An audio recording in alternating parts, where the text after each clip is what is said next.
जी। सभी गुरु भाई गुरु बहनों को मेरा प्रणाम है। सबसे पहले तो दशहरे की विजयादशमी की हार्दिक शुभकामना बधाई तमाम गुरु भाई गुरु बहनों को। आज इस कोरोना के काल में कई एक महीनों बाद साहब फिर से फेसबुक लाइव पर आपके बीच आने वाले हैं। कुछ चीज़ें हैं जो हर बार की तरह आपको बताना चाहूँगा कि जो लोग भी जहाँ अगर देख रहे हैं, भीड़ में देख रहे हैं, तो एक दूसरे से थोड़ा दूरी बनाकर बैठें। जो शारीरिक दूरी होती है उसका पालन करें, और अगर वो संभव नहीं है तो कम से कम मास्क ज़रूर लगाएं अगर नज़दीक में बैठे हैं तो, क्योंकि अभी कोरोना पूरी तरह गया नहीं है। और साहब ने इतने दिनों से फेसबुक पर नहीं आने का जो निर्णय लिया था उसके पीछे कई एक ये भी कारण थे कि कई जगह से सूचना आ रही थी कि लोग झुंड बना के देखते हैं साहब का लाइव और सोशल डिस्टेंसिंग का पालन नहीं करते, मास्क नहीं लगाते। तो इन सब चीज़ों का ध्यान रखिए आप लोग। कुछ चीज़ें हैं जो अभी साहब आपके बीच बात करेंगे आप लोगों से। आज शुभ दिन है, विजयादशमी का दिन है। आप लोग ध्यान से सुनेंगे, देखेंगे और लोगों तक साहब की बात को पहुंचाने का प्रयास करेंगे। व्यवस्था के हिसाब से अभी शिव चर्चाएं बंद हैं, स्थगित हैं। आप अपने घरों में कर सकते हैं। सामूहिक शिव चर्चाएं किसी भी तरह की जो मंच हो या माइक लगा के, वो बंद है अभी। आपसे अनुरोध करेंगे कि अभी ना करें। साहब के निर्देश के अनुसार हम लोग फिर अगली सूचना जारी करेंगे, तो उस हिसाब से फिर आप लोग कार्यक्रम करना होगा। अगर साहब अनुमति देंगे या व्यवस्था देगी तो करना शुरू करेंगे हम लोग। फिलहाल साहब आपके बीच है, हम जान रहे हैं कि आप लोग की उत्सुकता बहुत होगी। हम साहब से अनुरोध करेंगे कि गुरु भाइयों से बात करें। आप सबों को मेरा प्रणाम।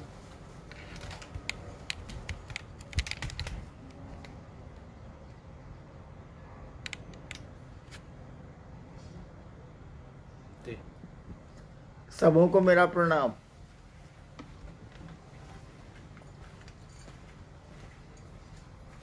आज नवमी है, तिथि खंडित होकर दशमी भी आ गई है। दशहरा का पर्व है, बड़ा ही पावन और हर्षोल्लास का पर्व है ये, जहाँ हम सभी मिलकर उस महाशक्ति की, उस दुर्गा की पूजा करते हैं। सूरज तो आज निकला है नवमी में, जैसा अखबार कहते हैं।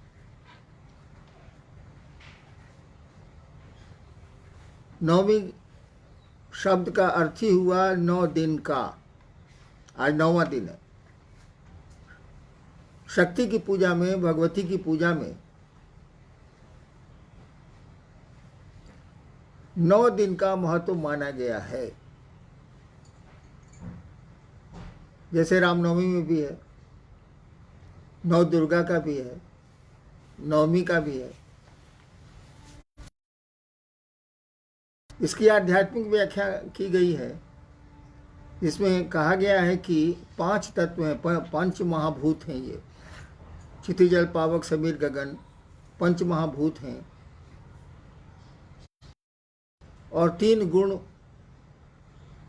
प्रकृति, त्रिगुणात्मक प्रकृति है ये। सतरजतम 5 तत्व और 3 पूरा चराचर जगत बना हुआ है।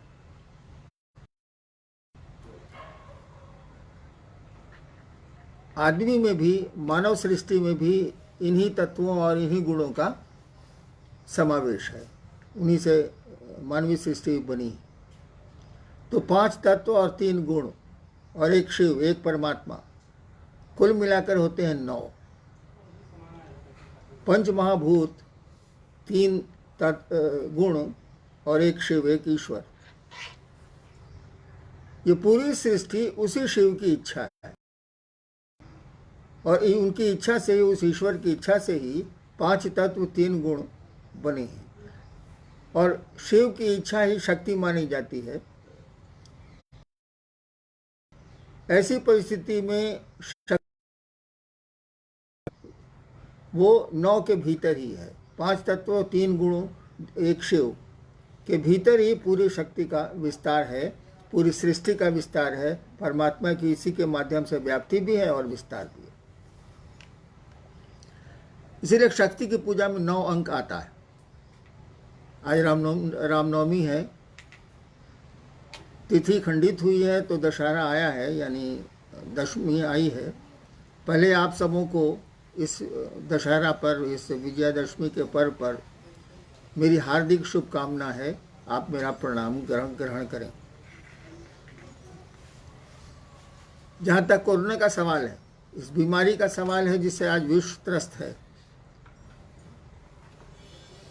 लॉकडाउन तो करीब करीब ख़त्म किया जा रहा है सरकारों के द्वारा, भारत सरकार या राज्य सरकारों के द्वारा, लेकिन बीमारी की दवा नहीं है। आपको याद होगा कि प्रधानमंत्री जी ने कहा कि दवाई नहीं तो ढिलाई नहीं।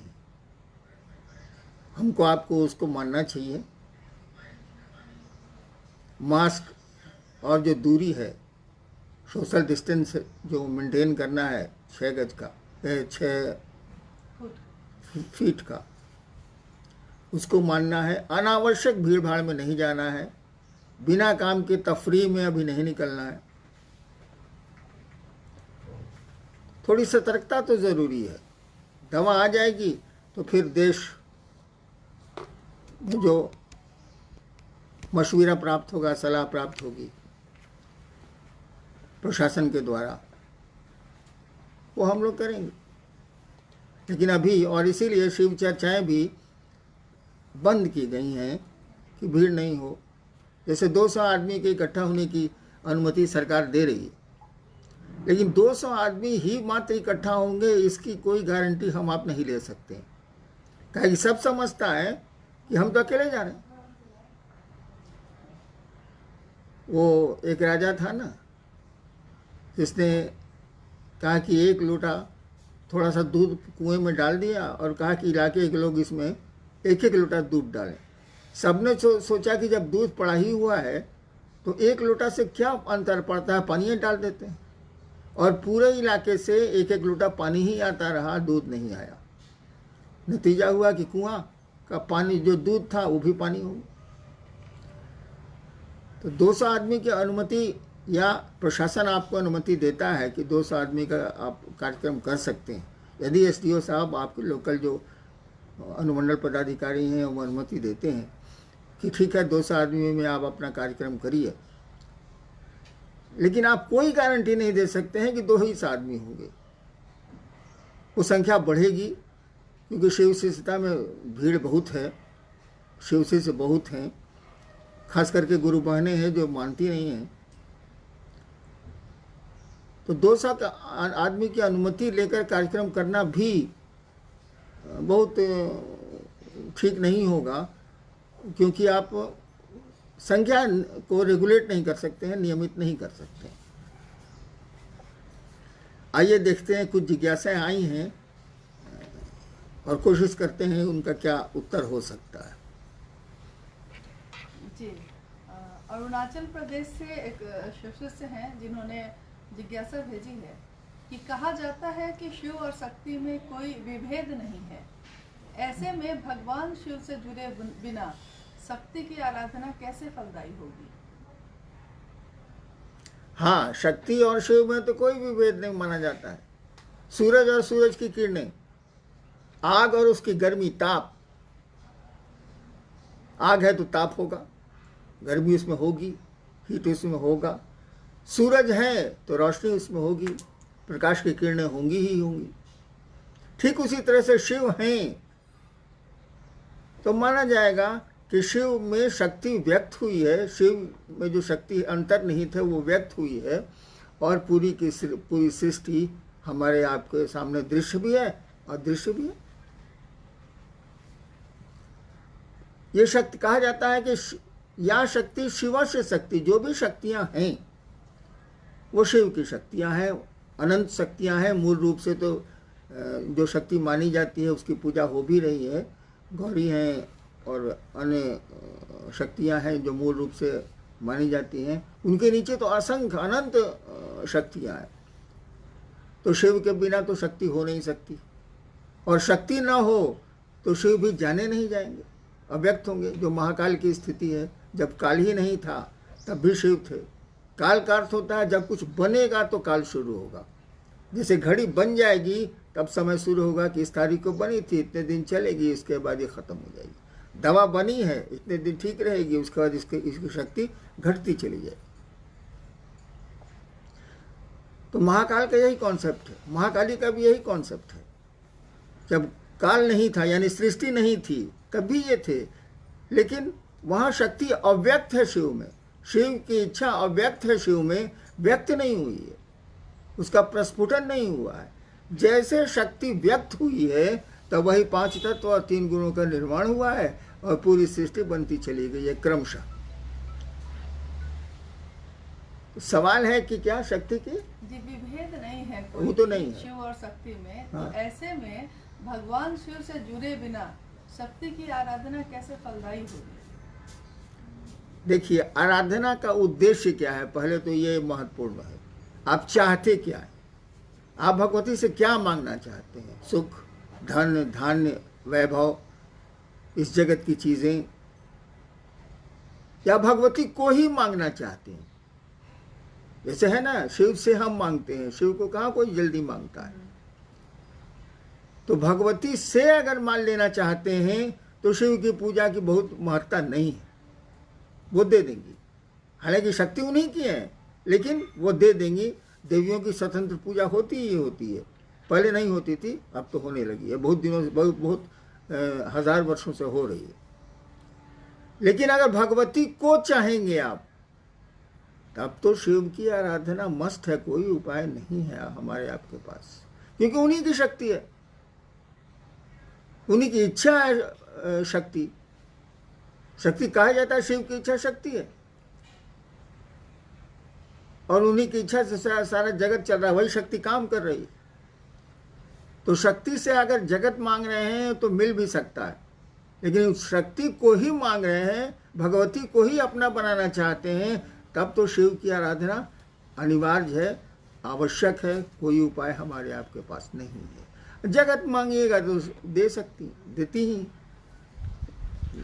जी पटना से एक गुरु बहन है जिन्होंने पूछा है कि शिव गुरु चर्चा के बिना, जैसा कि अभी लोगों को लगता है कि बंद कर दिया गया है, तो शिव गुरु चर्चा के बिना मन व्याकुल है, व्यथित है, 3 सूत्र का पालन नहीं हो पा रहा है, तो कैसे करें? चर्चा के बिना मन व्यथित, बाह्य परिवेश ऐसा है कि हमको आपको चर्चा की अनुमति नहीं मिलेगी, क्योंकि हमारे आप पर ही शारीरिक खतरा है। 3 सूत्र में दूसरा सूत्र है चर्चा करना। चर्चा का मानी क्या होता है, अर्थ क्या होता है? शिव गुरु चर्चा का प्रयोजन है कि दूसरे आपकी शिव चर्चा से शिव की ओर बढ़ें, शिव को अपना गुरु माने, उनका जीवन शिवमय हो, सुखमय हो, शांति उनको मिले, ये प्रयोजन है शिव चर्चा का। लेकिन 3 सूत्रों में 2 सूत्र और भी हैं भाई साहब। पहला सूत्र है कि अपने गुरु शिव से दया मांगिए, दया की याचना करिए, मन उस दया की स्थिति में जाए। और तीसरा सूत्र है अपने गुरु को प्रणाम करिए। आपने शिष्यानुभूति, मेरी पतली सी पुस्तक है, उसको पढ़ा होगा। उसमें लिखा हुआ है कि शिव शिष्यता के लिए अनिवार्य एक ही चीज है, वो है अस्थाई शिष्य भाव। यानी शिव हमारे गुरु हैं, शिव मेरे गुरु हैं, यह भाव खंडित नहीं हो। जैसे आज तिथि खंडित हो गई, 9वीं में 10वीं घुस आई, कभी कभी चतुर्दशी में अमावस्या घुस आती। अस्थाई शिष्य भाव चाहिए, यानी मैं शिव का शिष्य हूं तो हूं, इसमें कोई भी संशय, कोई भी 2 बातें नहीं होंगी। शिव मेरे गुरु हैं तो हैं। अगर अस्थाई शिष्य भाव है तो अस्थाई मन नमन की स्थिति में जाएगा, अस्थाई रूप से जाएगा।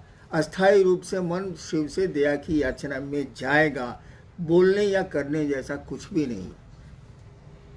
मन तो नहीं लग रहा है, इसीलिए कि चर्चा करते थे तो भीड़ होती थी, भीड़ में बोल रहे हैं हम तो थोड़ा मज़ा आता था, अच्छा लगता था कि इतने लोग बेवकूफ़ बेवकूफ़ बैठे हैं मेरे सामने, हम ज़्यादा होशियार हैं इसीलिए चर्चा कर रहे हैं।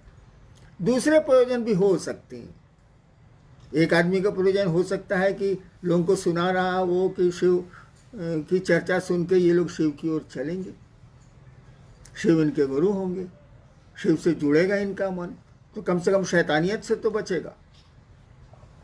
और कुछ की मनसा होगी कि भीड़ है, इतने लोग मेरे हैं तो कुछ लौकिक जगत मिल ही जाएगा, सम्मान मिल ही जाएगा, सुविधाएं मिल ही जाएंगी, अन्य काम भी धरती के हो ही जाएंगे। तो ऐसे लोगों को ज़्यादा तकलीफ हो रही है, जिनका जगत छूट रहा है चर्चा के बिना, जागतिक सुख सुविधाएं कम हो रही हैं चर्चा के बिना, उनको तो दर्द होगा भैया कि कुछ मिल नहीं रहा है, न सम्मान मिल रहा है, न सुविधा मिल रही है, न पैसे मिल रहे हैं, ये क्या हो रहा है। शोर तो वही लोग ज़्यादा करेंगे। मैं शिव का शिष्य हूँ और मैंने ही पूरी दुनिया में शिव चर्चा तीनों सूत्र की बात को लाया। ठीक है, मुझको किसने सिखाया? महादेव मेरे गुरु ने सिखाया, यह बात छोड़ दीजिए, मैं ही प्रत्यक्ष रूप से दिखता हूँ। मेरे मन में कभी ऐसा नहीं हुआ कि 6-7 महीने से शिव गुरु की चर्चा मेरे द्वारा बंद है, मेरी शिष्यता का क्या होगा, कभी नहीं आया मेरे मन। क्योंकि शिव मेरे गुरु हैं, चर्चा हो या नहीं हो क्या अंतर आता। महादेव मेरे गुरु हैं, जब मौका मिलेगा तो लोगों को शिव की ओर प्रेरित करेंगे। अगर शिव चर्चा बंद होने से आपकी शिव शिष्यता खंडित हो रही है, आपकी शिव शिष्यता कमजोर हो रही है, तो लानत है ऐसे शिव शिष्यों पर। ऐसे शिव शिष्यों को शिव शिष्यता छोड़ देनी चाहिए, यह मेरी राय। नेक्स्ट।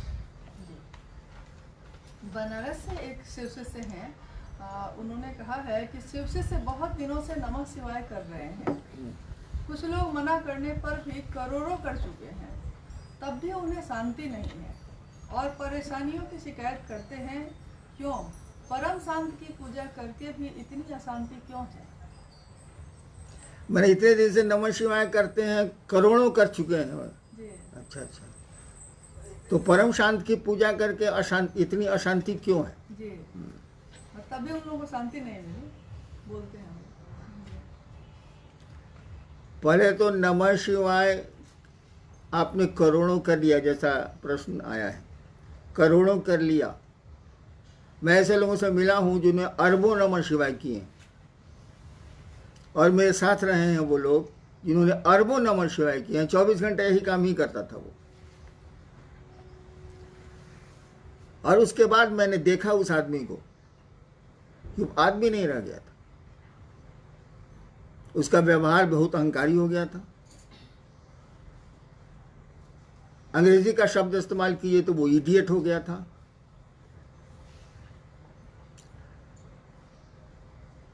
अव्यवहारिक हो चुका था, किसी से ठीक से बात नहीं करता था। तो अभी तो आपने कहा कि नमः शिवाय करके भी परेशानियां आए, इतने नमः शिवाय किया। एक आदमी तो मैंने देखा है कि नमः शिवाय करके सबको डांटते चलता था, मर गया वो आदमी नहीं है धरती पर, लेकिन मैंने देखा है। क्यों ऐसा हुआ? नमः शिवाय का अर्थ है शिव को प्रणाम, शिव को नमन। उस सर्वोच्च सत्ता को आप प्रणाम निवेदित कर रहे हैं, झुक रहे हैं आप। ये नमः शिवाय करके तन कैसे गए आप? कहीं जरूर गड़बड़ी है, और भीषण गड़बड़ी है। सामान्य आदमी भी बेकार हो गया नमः शिवाय करके। इसीलिए कि नमः शिवाय में 2 स्थितियां होती हैं। एक, नमः शिवाय का अर्थ में जो भाव छिपा है वो, जैसे नमः शिवाय का अर्थ है शिव को नमन, शिव को प्रणाम। इसमें भाव क्या छिपा है? मन आपका झुकेगा भाई साहब। प्रणाम करिएगा किसी को तो मन झुकेगा, बिना झुके भी प्रणाम होता है, खूब होता है। हम लोग लाचारी में धरती पर बहुतों को प्रणाम करते हैं और मन ही मन सोचते हैं कि साल कहाँ से बैठा गया, आज खाना नहीं मिलेगा। ऐसे भी प्रणाम होते हैं औपचारिक, लेकिन शिव को तो औपचारिक प्रणाम नहीं चलेंगे। वहां तो मन को प्रणाम की स्थिति में जाना होगा। नमः शिवाय का अर्थ और चैतन्य मंत्र में दो चीजें होती हैं। तो नमः शिवाय का अर्थ तो क्लियर है, बहुत हल्की सी संस्कृत है, नमः शिवाय, शिव को प्रणाम। लेकिन इसका अर्थ है शिव को प्रणाम, उसके में भाव क्या है? रोड पर चल रहे हैं, कका गोड़ लगत नहीं, अब मने मन सोच रहे साला ककवा कहां से भेटा गया, आज तो नाश्ता नहीं मिलेगा। वाह, ये प्रणाम नहीं है। तो नमः शिवाय में शिव को प्रणाम करने का भाव छिपा है, शिव को नमन करने की स्थिति छिपी है। मन जब शिव को प्रणाम करेगा तो ये झुकना सीखेगा, विनीत होगा। कहा जाता है अकड़ और अहंकार दो चीजें न भक्ति मार्ग में चलती हैं न शिष्यता में चलती हैं। अकड़ और अहंकार से बचना होगा। और चैतन्य, मंत्र में चैतन्य होता है। ये शिव क्या है?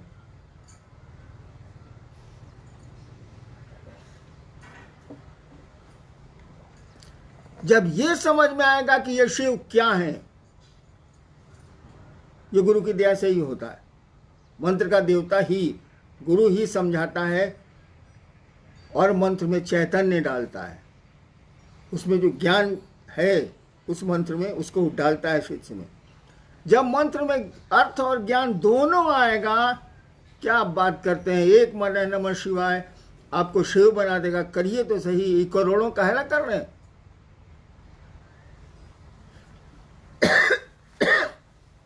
हमने कहा ना कि एक माला नमः शिवाय करिए, एक एक दाने पर शिव को प्रणाम करिए। तो हम तो लोग तो गिनती करते हैं, 108 हो गया। माला में तो 108 दाने दिए ही हुए हैं, उसको गिनती क्या करनी। और सांसों पर करिएगा तो सांसों की माला पे तो गिनती का सवाल ही नहीं। और आपकी सांसें भी फिक्स्ड है, हर एक आदमी को तय है कि कितनी सांसें लेगा ये धरती पर। तो नमः शिवाय में अर्थ और चैतन्य, अर्थ तो आप समझ सकते हैं, लेकिन चैतन्य के लिए गुरु की दया जरूरी है, उस मंत्र के देवता की दया जरूरी है। वो जब मिलेगी तो एक बार का नमः शिवाय आपको शिव के रास्ते में उठा के रख देगा। एक बार का नमः शिवाय कहा ही जाता है कि एक बार आपने शिव को प्रणाम कर लिया, निश्चल प्रणाम कर लिया, फिर प्रणाम की ज़रूरत नहीं है। फिर तो मन परमानेंट अस्थायी रूप से शिव भाव में चला जाएगा। आपने करोड़ों किए हैं, हुआ क्या? नमः शिवाय तो किया आपने, बस करते गए, न अर्थ समझा उसका ठीक से, न मंत्रों का अर्थ दिमाग में आया। कर रहे हैं तो कर रहे हैं, अर्थ जानते हुए भी आप माला पर आपका ध्यान है। और मन धीरे धीरे समझने लगा कि हम तो 1 लाख 2 लाख 1 करोड़ नमः शिवाय कर दिए, साला सामने वाला क्या बोलेगा हमसे। और अहंकार आपको छाया। अहंकार किसी को भी छाएगा तो धरती पर उसके संबंध बिगड़ेंगे, आध्यात्म में तो पूरी तरह बिगड़ जाएंगे। इसलिए याद रखिए भाई साहब, शिव शिष्यता में या भक्ति में अकड़ और अहंकार इसको हटाइए। इसके जब तक ये नहीं हटेगा तब तक आपका नमः शिवाय फलदायी नहीं होगा। वैसे धरती के छोटे मोटे काम हो जाए। नेक्स्ट आरा से शिव शिष्य हैं। आपने कहा आओ चले शिव की ओर, अब तो चल भी रहे हैं, फिर भी परिणाम नहीं है। कष्ट बहुत है, मन भागता रहता है, आखिर क्यों है ऐसा? जब भी जीवात्मा, जब भी कोई इस धरती पर योनिगत होता है, आता है, वो पेड़ हो, जीव हो, इंसान हो, देवता हो, भगवान हो, जब भी वो योनिगत होगा, पैदा होगा इस धरती पर, तब तो धरती के नियम लगेंगे। उसे सुख भी मिलेगा, उसे दुख भी मिलेगा, और आनंद तो मिलता है मात्र शिव की ओर चलने से, उस ईश्वर की ओर चलने से। जब दुख मिलेगा तो याद रखिए सुख भी मिलेगा, जब सुख मिलेगा तो याद रखिए दुख भी मिलेगा, लेकिन जब आनंद मिलेगा तो उसका उल्टा होता ही नहीं है। इसीलिए ईश्वर को कहा जाता है सच्चिदानंद, शिव को कहा जाता है वो ईश्वर है, महेश्वर है, आनंद वही है, उन्हीं के रास्ते में है, उन्हीं की दया पर है।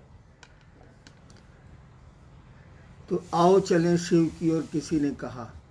अरे भैया, जिस दर्द से कहा वो दर्द समझ में आया कि शब्द पकड़ा गए? जिसने भी ये कहा कि आओ चलें शिव की ओर, उसके भीतर दर्द था, एक पुकार थी वह शिव की ओर चलने की, कि उसके पास भाव थे, और उस समय उसके पास दूसरा कोई भाव नहीं था। भीतर से उसने आवाज दी, आओ चलें शिव की ओर। हम लोगों के लिए तो वो शब्द हैं, आओ चलें शिव की ओर, है ना वह, वही हो गया, है ना वह। आओ चलें शिव की ओर, जिसने कहा उसके भीतर दर्द था, एक क्या कहिएगा, उसको एक पीड़ा थी, और इसी दर्द के तहत उसने आवाज दी, आओ चलें शिव की ओर। अगर उस दर्द से आप चलते हैं, उस दर्द के पीछे चलते हैं, तो कोई पीड़ा नहीं होगी। पीड़ा तो होती ही रहती है, पीड़ा तो मन झेलता है। पुआल पर सोने वाले को डंडा पर सुला दीजिए, रात भर नींद नहीं आएगी। डंडा पर सोने वाले को पुआल पर सुला दीजिए, रात भर नींद नहीं आएगी। ये तो मन की स्थिति है। सुख दुख यहाँ कुछ है नहीं, ये सभी घटनाएं हैं। यहाँ तो कोई दुर्घटना होती नहीं है जगत में, सब फिक्स्ड है। यहाँ सभी इंसिडेंट हैं, एक्सीडेंट नाम की कोई चीज़ नहीं है। हाँ, वो बोलचाल में हम लोग बोलते हैं। नेक्स्ट जी, मधेपुरा से शिशु से हैं। उन्होंने पूछा है कि आपके द्वारा लिखित एक किताब जो आने वाली है, आओ चले शिव की ओर, वो हम लोगों को कब तक मिलेगी? प्रतीक्षा में है लोग। ज़्यादा उम्मीद है शिवरात्रि को उसका विमोचन होगा, लेकिन इस किताब से क्या हो जाएगा? किताबों की कमी है क्या इस देश में? आओ चलें शिव की ओर किताब लिख देने से कोई शिव की ओर चलता है? किताबों में तो बातें लिखी हैं, उन बातों को समझ के लिखने वाले किससे मिलिए, जिसने कहा कि आओ चलें शिव की ओर। दर्द वहां है, किताबों में दर्द नहीं मिलेगा। आपके कठोर भाव, आपके भीतरी भाव शब्द नहीं दे सकते। कोई रो रहा है दर्द से, शब्द में कितनहू बोलेगा, वो स्थिति दूसरे की नहीं होगी। तो किताब लिख देने से क्या हो जाएगा? हाँ, लौकिक रूप से पूछेगा तो चेष्टा है कि महाशिवरात्रि में 2021 में इसको निकाल दिया जाए। इसीलिए कि अब मैं बूढ़ा हो गया हूँ, जाने वाला हूँ, तो जो समझा मैंने लिख दिया। लेकिन लिख देने से क्या हो जाएगा? आपके पढ़ लेने से क्या हो जाएगा? अरे पढ़ के उसको जीवन में उतारना होगा। एक ही लाइन तो बहुत है, आओ चलें शिव की ओर। उसके बाद कुछ भी समझने की जरूरत नहीं है। चलिए शिव की ओर। ड्रामेबाजी थोड़ी है आध्यात्म। यहां तो नौटंकी चलती नहीं है। हमको आपको चलना चाहिए, दिल से चलना चाहिए शिव की ओर। फिर किसी किताब की जरूरत नहीं, किसी साधन की जरूरत नहीं, किसी 3 सूत्र की जरूरत नहीं है। चलिए तो सही। नेक्स्ट एक बहुत पुराने गुरु भाई राजीव नगर पटना से हैं, बिहार से। उन्होंने कुछ अपनी जो उनके मन में चल रहा है उसको भेजा है कि शिव शिष्यता की यात्रा में आपकी छांव तले प्रेम को सीखने, समझने और देखने का सौभाग्य मिला। किसी से भी घृणा का भाव समाप्त प्राय हुआ, परंतु 25 साल के उपरांत स्वयं से प्रेम नहीं होने का भाव परेशान करता है। कहीं इस यात्रा में हम डिसऑनेस्ट तो नहीं हो रहे? आप बता सकते हैं, या जीवन की दुश्वारियां ऐसे भाव को जन्म दे रही हैं? आपके और शिव के प्रति मन को ईमानदार समझता हूँ, फिर भी क्या मैं समान स्थिति में नहीं हूँ? वो जीवन की दुश्वारियां जो है ना, जीवन के तंज जो है ना, जीवन की परेशानियां जो है ना, उनको इस मन स्थिति में ले आई हैं। परेशानियां आती रहती हैं भाई साहब। किसी घर में चलिएगा तो ऊंचा नीचा आपको मिलेगा। अच्छी सड़कें मिलेंगी तो खराब सड़कें भी जीवन में मिलती हैं। सवारियों को ठीक कीजिए, खराब सड़कों से निकल हम अब जाएंगे।